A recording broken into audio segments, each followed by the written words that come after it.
gabadh baan isbaranay waa garta oo Finland joogta. gabadha meher baa ku xidhan marka ninkaas in badan buu ka maqnaa oo way isfahmi waayeen. waa garta kabacdi gabadha warqad bay weydiisatay ninkii ehelkeeduna way ku socdaan anigana way ogin ehelkeedii inaad gabadha guursanaysidaa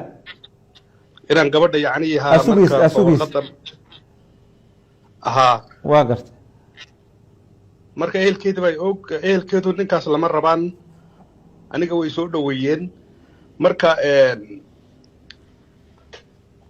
had gabadha imkaan la xidhiidhay warqadii imika muu siinin xitaa uu baxsaday baa la yidhi oo meeshii uu deganaa uu ka tegey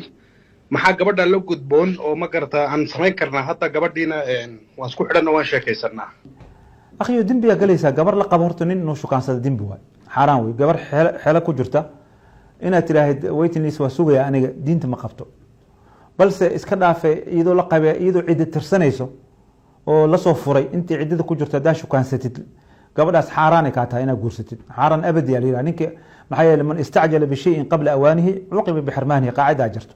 gabadha intii cidda laga soo furo ciddada ka baxda markaas xor u noqonaysaa nimanka kale shareecada islaamka saas wey laakiin gabar nin xeradiisa ku jirto in la sugo ama markay iska furto intii ciddada ku jirto in la shukaansada ma ah oo diinta ma ogolo shukaansiga oo sariixa laga hadlaya weli kan icraadka ah oo sarbeebta ah dhib male marka waa ka xumahay inaad fahamkaaga inuu gaaro inaad tiraahid